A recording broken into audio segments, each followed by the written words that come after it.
जब इराकी फ़ौज के दाएं बाजू को शिकस्त हुई तो हज़रत अली बाएं बाजू की जानिब बढ़े तो सामने से अश्तर का गुज़र हुआ जो घबराहट में दाएं बाजू की जानिब बढ़ रहा था। हज़रत अली ने उसे आवाज़ दी, ए मालिक। उसने अर्ज़ किया कि अभी हाजिर हुआ। हज़रत अली ने फरमाया, इन बगोड़ों के पास जाओ और इनसे कहो कि क्या तुम इस मौत से जिसे तुम हटा नहीं सकते भाग कर ज़िंदगी की जानिब जा रहे हो जो हमेशा तुम्हारे लिए बाकी रहने वाली नहीं। अश्तर आगे बढ़ा और शिकस्त खोरदा लोगों के पास पहुँचा और उनसे कहा कि हज़रत अली ने मुझे तुम तक ये कलमात पहुँचाने के लिए भेजा है। इसके बाद चीख कर कहा, ए लोगों मेरे पास आओ, मैं मालिक बिन अल हारिस हूँ, मैं मालिक बिन अल हारिस हूँ। फिर उसे ख्याल आया कि लोग तो मुझे अश्तर के नाम से पहचानते हैं और मालिक के नाम से मेरी शोहरत नहीं। उसने फिर आवाज़ दी, ए लोगों मेरे पास आओ, मैं अश्तर हूँ। पगोड़ों का एक ग्रोह तो उसके पास चला आया और दूसरा ग्रोह उसके सामने भागता हुआ गुजर गया। उसने फिर आवाज़ दी, आज तुमने अपने आबा व अजदाद को रुसवा कर दिया। आज तुमने कितनी बुरी जंग की, मेरे पास मजहज को भेज दो। आज तुमने ना तो सख्त पत्थर को तोड़ा, ना तुमने अपने परवरदिगार को राज़ी किया और ना तुमने अपने दुश्मन के मामले में अपने परवरदिगार के हुक्म का ख्याल रखा। और ये कैसे हुआ, हालांकि तुम तो इन लोगों की औलाद हो जो इंतहाई जंग और जो बेहतरीन दर्जे के हमला आवर, अलल सुबह हमला करने वाले और तस्लीम शुदा शाह सवार और अपने हम असरों में शुजात में मुमताज़ थे। और मजहज तो वो तानाबाज हैं कि जिनके बदले से बचना मुमकिन नहीं, जिनका खून ज़ाया नहीं किया जा सकता और किसी मुकाम पर वो पसपा होते नहीं देखे गए। तुम अपने शहर वालों की हिम्मत हो और अपनी कौम में सबसे ज़्यादा तादाद के मालिक हो। तुम आज के दिन जो भी करोगे वो हमेशा बाकी रहेगा, इसलिए हमेशा के लिए अपने ऊपर बदनामी का दाग लगाने से बचो और दुश्मन से अपने मुकाबला को सच्चा कर दिखाओ। यकीनन अल्लाह सच्चे लोगों के साथ है। कसम है उस ज़ात की जिसके कब्ज़े में मालिक की जान है, इन लोगों यानी शामियों में से कोई शख्स भी ऐसा नहीं जो मोहम्मद के मुकाबले में मुझे एक मच्छर के पर के बराबर भी हो। तुमने आज के रोज़ अच्छी जंग की है, अब तुम मेरे सामने जंग करो जब तक कि मेरा चेहरा खून से रंगीन ना हो जाए। तुम इन बड़ी जमात का साथ दो क्योंकि अल्लाह अज़्ज़ा व जल इन लोगों को जो किसी के पहलू में होते हैं इस शख्स के साथ उठाते हैं जैसे बाद में आने वाला सैलाब आगे वाले सैलाब के ताबे होता है। इन लोगों ने जवाब दिया, जहां तुम्हारा दिल चाहे ले चलो। दाएं बाजू में जो लोग शामिल थे इनमें से अक्सर लोग उसके पास आकर जमा हो गए। ये इन्हें लेकर आगे बढ़ा और शामी फ़ौज को रोका। हमदानी जवान आगे बढ़ बढ़ कर हमला कर रहे थे, हत्ता कि उन्होंने शामी फ़ौजों को पीछे हटने पर मजबूर कर दिया। इन लोगों ने दाएं बाजू की तरफ इंतहाई साबित कदमी दिखाई, हत्ता कि इनमें से 180 अशख़ास मौत के घाट उतार दिए गए, जिनमें 11 सरदार थे। इन सरदारों में जब कोई सरदार कत्ल होता तो दूसरा सरदार झंडा उठा लेता। सबसे पहले करीब इब्ने शरीह कत्ल हुआ, फिर शर्जील इब्ने शरीह, इसके बाद मरसद इब्ने शरीह, फिर हुबैरा इब्ने शरीह, फिर यरीम इब्ने शरीह और फिर सुमैरा इब्ने शरीह एक दूसरे के बाद कत्ल हुए। ये सब के सब 6 कत्ल हुए। इसके बाद सुफियान इब्ने ज़ैद ने झंडा उठाया, फिर अदी इब्ने ज़ैद ने, फिर करीब इब्ने ज़ैद ने। ये तीनों भाई भी मकतूल हुए। इसके बाद उमैर इब्ने बशीर ने झंडा उठाया, फिर हारिस इब्ने बशीर ने, और ये दोनों भाई भी कत्ल हुए। फिर कलूस के भाई वहाब इब्ने करैब ने झंडा थामा और आगे बढ़ने का इरादा किया। इनकी कौम में से एक शख्स ने कहा कि अल्लाह तुझ पर रहम करे, ये झंडा लेकर वापस चल। तेरी कौम के मुअज़्ज़िज़ लोग इस झंडे के गिर्द ख़त्म हो चुके, अब तू अपने आप को और बाकी कौम को ख़त्म न कर। ये लोग सब के सब वापस लौटे और ये कहते जाते थे कि काश कुछ अरब के लोग होते जो हमसे मौत पर हलफ लेते, फिर हम और वो लोग आगे बढ़कर मुकाबला करते, या तो हम कत्ल हो जाते और या कामयाब हो जाते। ये लोग ये कहते हुए अश्तर के पास से गुज़रे। इनसे अश्तर ने कहा कि इस किस्म का हलफ मैं करता हूँ और तुमसे इस बात का अहद लेता हूँ कि हम हरगिज़ भी पीछे ना हटेंगे जब तक कि कामयाब ना हो जाएंगे या सब कत्ल ना हो जाएंगे। ये लोग उसके पास पहुँच गए और उसके करीब जाकर खड़े हुए। काब बिन जाइल ने इस वाक़े का जिक्र इन अल्फाज में किया है, तर्जुमा। नीली आंखों वाले हमदान ये तलाश कर रहे थे कि कौन इनसे हलफ ले।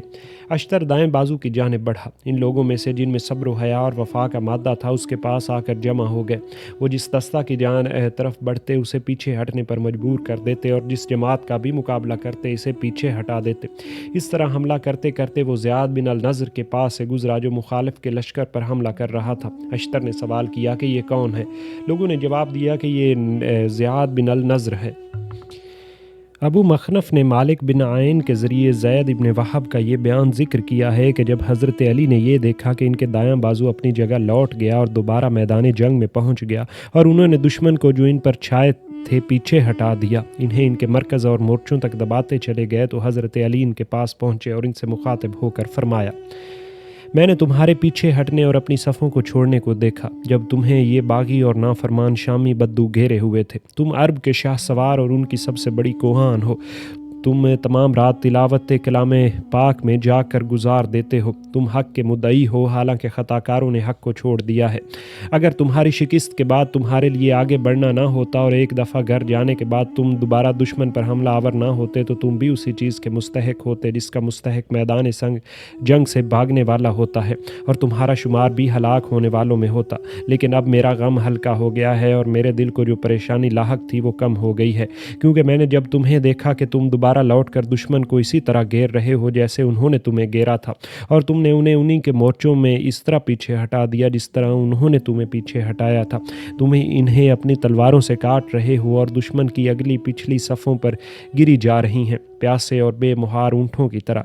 अब तुम सब्र करो और तुम पुरसकून और इत्मीनान तुम पर नाजिल हो। अल्लाह अज़्ज़ा वजल ने तुम्हें यकीन पर साबित कदम रखा ताकि भागने वाला ये जान ले कि वो अपने खुदा की नाफरमानी करके अपने आप को बचाना चाहता है।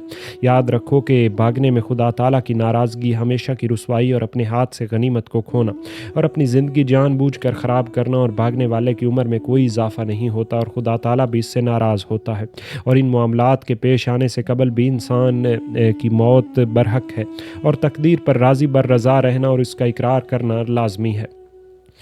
अबू मखनफ़ ने जाफ़िर बिन अबी अल-क़ासिम अल-अब्दी और यज़ीद बिन अलकमा के हवाले से ज़ैद बिन बद्र अल-अबी का ये वाक़या बयान किया है कि सफ़ीन के रोज़ ज़ियाद बिन खसफ़ा अब्द कैस के पास आए और हमीर के तमाम कबाइल ज़ुल्कलाह के पास आए। इन्हीं लोगों में हज़रत उबैदुल्लाह इब्ने उमर भी थे। ये लोग बकर बिन वाइल के मुकाबले पर थे। इनका बकर बिन वाइल से ज़बरदस्त मुकाबला हुआ। ज़ियाद बिन खसफ़ा ने कहा, ए अब्द कैस, आज के बाद बकर बिन वाइल की औलाद का वजूद बाकी ना रहेगा। इसके बाद हम घोड़ों पर सवार होकर आगे बढ़े और उनका मुकाबला किया। अभी कुछ देर न गुजरी थी कि ज़ुल कलाह कत्ल हो गए और हज़रत उबैदुल्लाह इब्ने उमर भी शहीद हुए। कबीला हमदान का कहना है कि इन्हें हानी बिन ख़ताब अल-अरजिसी ने कत्ल किया। अहले हज़र मौत कहते हैं कि इनका कातिल मालिक बिन अमर था। बकर बिन वाइल कहते हैं कि इन्हें महरज़ बिन अलज़ह ने कत्ल किया, जो आश बिन मालिक बिन तैम बिन सालबा की औलाद में था, और उनकी तलवार ज़ुल वशाख नामी ले ली। अमीर माविया ने इनके बदले में बकर बिन वाइल को पकड़ लिया। उन्होंने कहा कि इन्हें बसरा के एक शख्स ने, जिनका नाम महरज़ बिन अलसाह था, कत्ल किया था। अमीर माविया ने उसके पास आदमी भेजकर उबैदुल्लाह की तलवार मंगवा ली। अबू मखनफ़ ने अब्दुल मुल्क बिन अबी हुर्रा अल हनफी का ये बयान नकल किया है कि अम्मार बिन यासिर ने लोगों की जाने मुतवज्जे होकर फरमाया, ए अल्लाह, आप जानते हैं कि अगर मुझे ये मालूम होता कि आपकी खुशी इसमें है कि मैं अपने आप को इस समंदर में गर्क कर दूं तो मैं ये भी करता।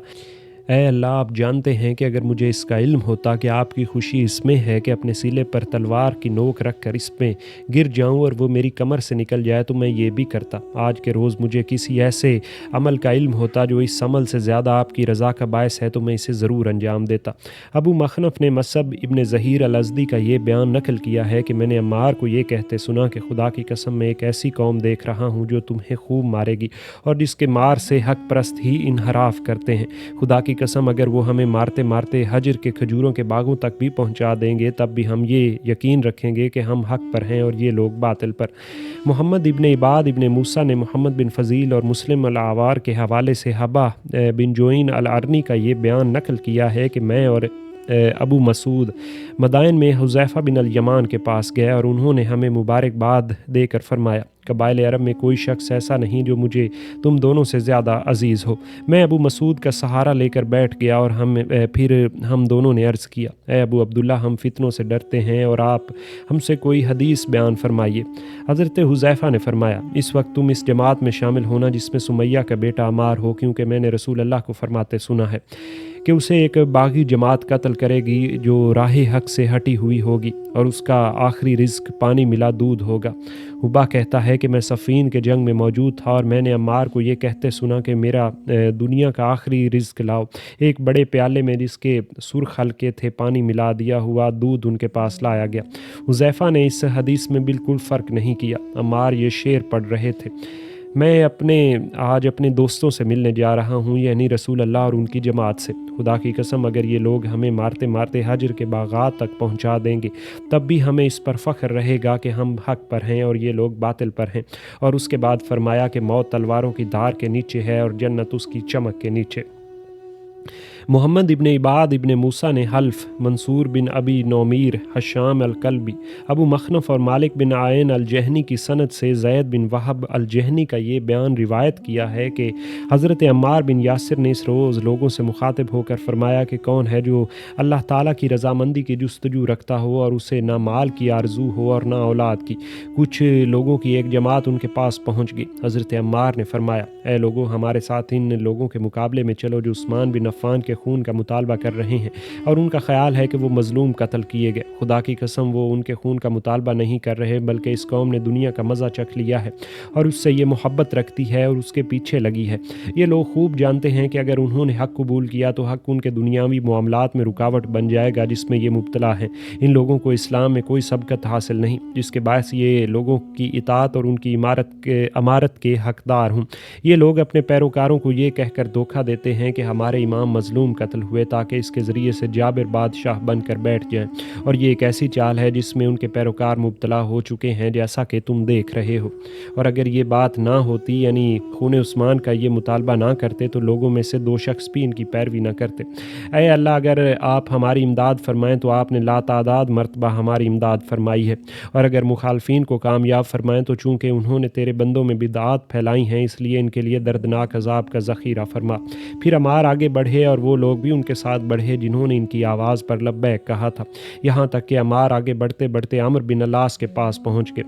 अमर बिन अल-आस से मुखातिब होकर हज़रत अम्मार ने फरमाया, ऐ अमर, तूने अपने दीन को मिस्र की हुकूमत के बदले बेच डाला है। तुझ पर अफसोस, सद अफसोस। तू इस्लाम में भी हमेशा टेढ़ी चाल चलता रहा। इसके बाद अम्मार ने हज़रत उबैदुल्लाह बिन उमर बिन ख़त्ताब से मुखातिब होकर फरमाया कि तूने अपना दीन इस शख्स के हाथ फ़रोख्त कर दिया जो ख़ुद भी दुश्मन इस्लाम है और दुश्मन इस्लाम का बेटा है। हज़रत उबैदुल्लाह बिन उमर ने फरमाया, मैंने अपना दीन हरगिज़ फ़रोख्त नहीं किया, बल्कि मैं तो हज़रत उस्मान के खून का मुतालबा कर रहा हूँ। हज़रत अम्मार ने फरमाया, तो इस बात का गवाह हो जा कि मेरी मालूमात तो ये कहती हैं कि खुदा की खुशनुदी की खातिर ना किसी चीज़ का मुतालबा कर रहा है और ना तेरा कोई अमल खुदा की रज़ा के लिए है, और अगर तू आज कत्ल ना हुआ तो एक ना एक रोज़ तुझे ज़रूर मौत आएगी, और लोगों को वहाँ जो कुछ सिला मिलेगा वो उनकी नीयतों के मुताबिक होगा। अब तू इस पर गौर कर ले कि तेरी नीयत क्या है। मूसा बिन अब्दुर्रहमान अल-मसरूकी ने उबैद बिन अल-सबाह, अता बिन मुस्लिम और आमश की सनद से अबू अब्दुर्रहमान अल-सलमी का ये बयान ज़िक्र किया है कि मैंने सफ़ीन के रोज़ अम्मार बिन यासिर को ये कहते सुना कि मैंने इसमें अलमबरदार यानी अमर बिन अल्लास से रसूल अल्लाह की हमराही में 3 बार जंग की है और ये चौथी जंग है, और ये शख्स कुछ ज़्यादा नेक और मुत्तकी नहीं। अहमद इब्न मोहम्मद ने वलीद बिन साहले, अता बिन मुस्लिम और आमश के हवाले से अबू अब्दुर्रहमान सलमी का ये बयान ज़िक्र किया है कि हम लोग सफ़ीन में अली के साथ थे। हम में से 2 शख्स उनकी हिफाजत के लिए उनके घोड़े के इधर उधर रहते और इन्हें हमला करने से रोकते। अली जब अपने इन दोनों मुहाफ़िज़ों को ज़रा भी गफलत में पाते तो फ़ौरन हमला करते और इस वक्त तक ना लौटते जब तक कि उनकी तलवार खून से सुर्ख ना हो जाती। इस तरह उन्होंने जो एक रोज़ हमला किया तो इस वक्त तक वापस ना लौटे जब तक कि उनकी तलवार मुड़ ना गई। उन्होंने ये तलवार अपने साथियों की जानिब फेंक दी और फरमाया कि अगर मेरी तलवार मुड़ ना जाती तो मैं हरगिज़ वापस ना आता। आमश कहते हैं कि खुदा की कसम, इनका वार इस किस्म का था जो कभी खाली ना जाता था। अबू अब्दुर्रहमान सलमी लोगों से जो बातें सुनते वो दूसरों तक पहुँचा देते और ये कोई झूठे न थे। अबू अब्दुर्रहमान कहते हैं कि मैंने अम्मार को देखा कि सफ़ीन की जिस वादी में पहुँचते तो नबी करीम सल्लल्लाहु अलैहि वसल्लम के सहाबा उनके साथ होते। अम्मार मरकाल यानी हाशिम बिन उतबा के पास पहुँचे जो हज़रत अली के अलमबरदार थे। अम्मार ने कहा कि ऐ हाशिम, तू भींगा भी है और बुज़दिल भी। भींगे से भलाई की कोई उम्मीद नहीं क्योंकि वो किसी की तकलीफ़ को दूर नहीं कर सकता। अचानक दोनों सफ़ों के दरमियान एक शख्स ज़ाहिर हुआ। हज़रत अम्मार ने फरमाया कि खुदा की कसम, ये अपने इमाम की ज़रूर मुखालफत करेगा और उसके लश्कर को जलील करेगा और ख़ुद उनकी तकलीफ़ और मुशक्क़त को देखता रहेगा। ऐ हाशिम सवार हो। हाशिम सवार होकर आगे बढ़े और वो ये अशार पढ़ रहे थे, एक आँख वाला ख़ुद भी यही चाहता है कि वो ज़िंदगी की डोर सुलझाते सुलझाते तंग आ गया है, अब उसका गिरना या गिराया जाना ज़रूरी है। अम्मार आगे बढ़ते हुए हज़रत हाशिम को पुकार कर कह रहे थे, ऐ हाशिम आगे बढ़, क्योंकि जन्नत तलवारों के साए के नीचे है और मौत तलवारों की धारों में पोशीदा है। आसमान के दरवाज़े खुल चुके हैं और हूरें बनाव सिंगार कर रही हैं। پھر حضرت عمار یہ اشعار پڑھ رہے تھے: آج میں اپنے دوستوں سے ملوں گا، یعنی محمد اور ان کی جماعت سے۔ عمار اور ہاشم پھر واپس نہیں آئے اور وہیں شہید کر دیے گئے۔ راوی کہتا ہے کہ رسول اللہ کے صحابہ میں سے جو کچھ ان دونوں کو حاصل تھا وہ ان دونوں کے لیے کافی ہے، کیونکہ وہ دونوں خود کو حق پر سمجھتے تھے۔ ابو عبد الرحمن السلمی کہتا ہے کہ جب